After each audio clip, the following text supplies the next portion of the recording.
Hello, ladies and gentlemen, this is Mr. Vanderpool again. Now, the next factor that can help promote long-run economic growth is human capital.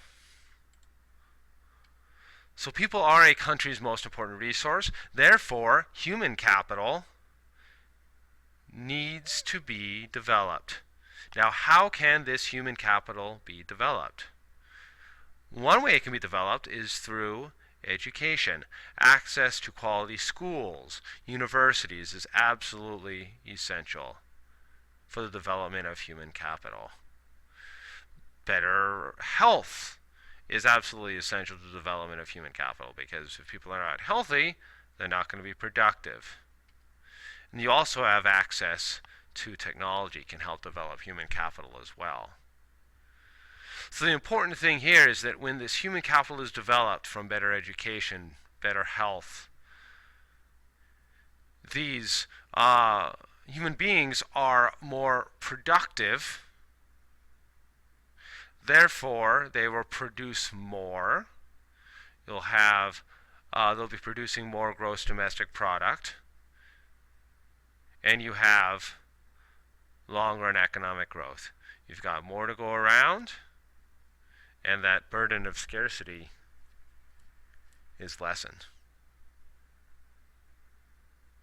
Now, I want to go ahead and show economic growth on an ADAS. There's a couple ways you can show economic growth on ADAS.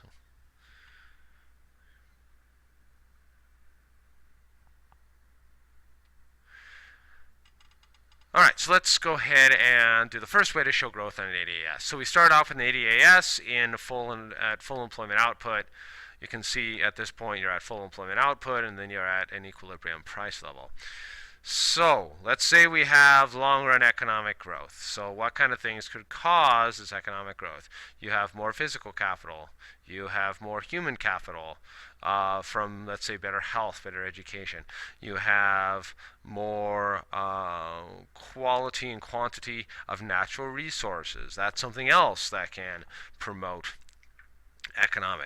long-run economic growth. You have better technology. Okay, that can promote long-run economic growth. So overall, what's happening is that you have an increase in long-run productivity.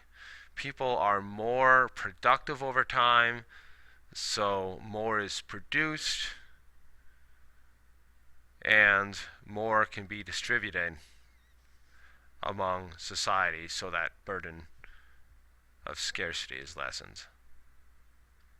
So what would end up happening on the ADAS is you start off at full employment output here, and then the long-run aggregate supply curve would shift to the right.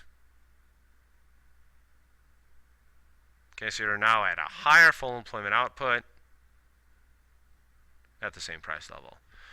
So once again, long-run aggregate supply would shift to the right. How do you show long-run economic growth on an ADAS?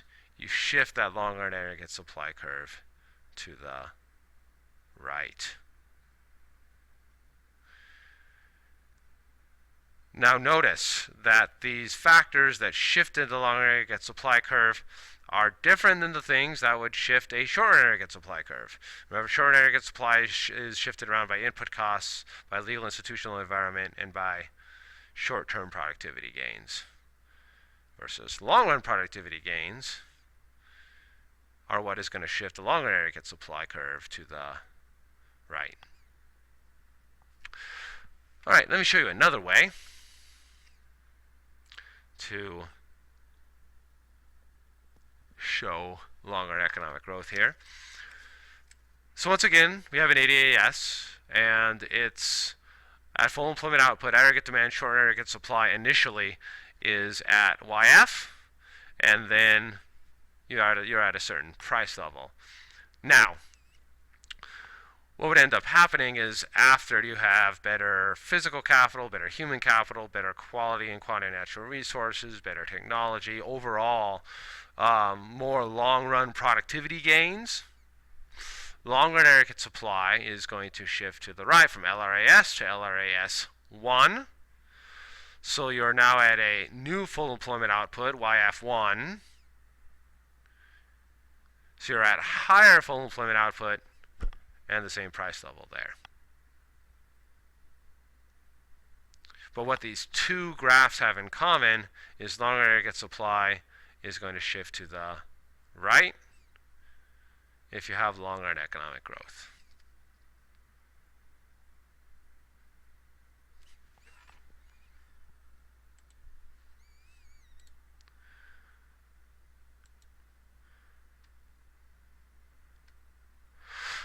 Okay, so now let's move on to showing longer economic growth on a PPC. So let's say we have a society that's trading off between making capital and consumer goods.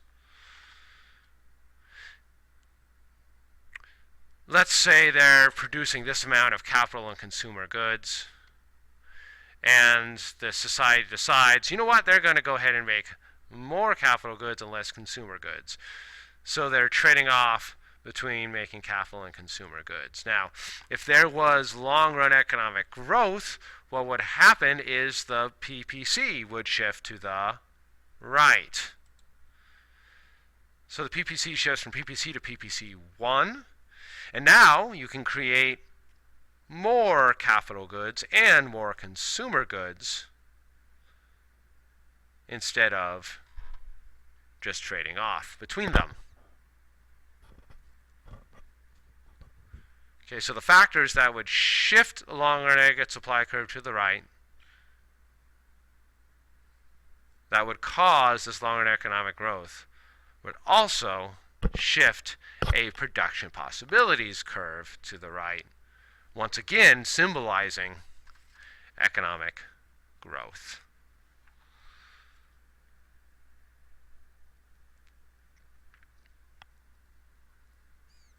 All right, so what are some hindrances to growth here? You have economic and political instability, bad governments that lack private property rights can definitely be a hindrance to economic growth.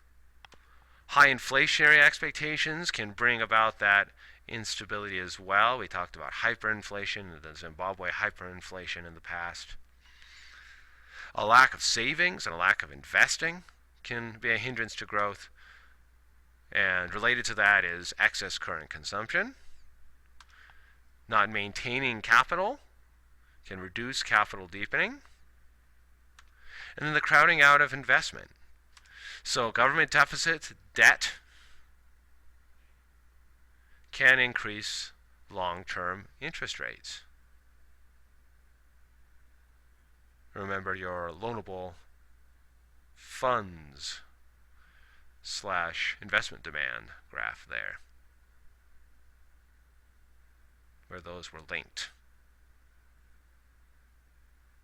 And then finally you have trade barriers, which will restrict trade and restrict the flow of goods between nations.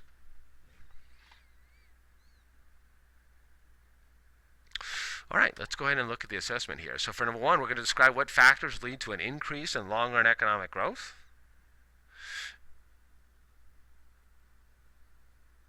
We talked about three main ones, and then there's a couple other ones we briefly mentioned.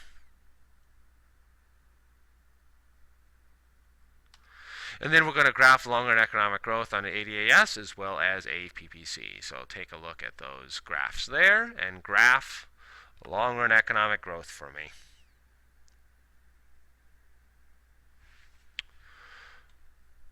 Okay, so if you need to pause this, that's great. Otherwise, let's move on to the summary here. So in a paragraph, describe what you have learned today. And I will see you tomorrow. You have a good one. Bye-bye.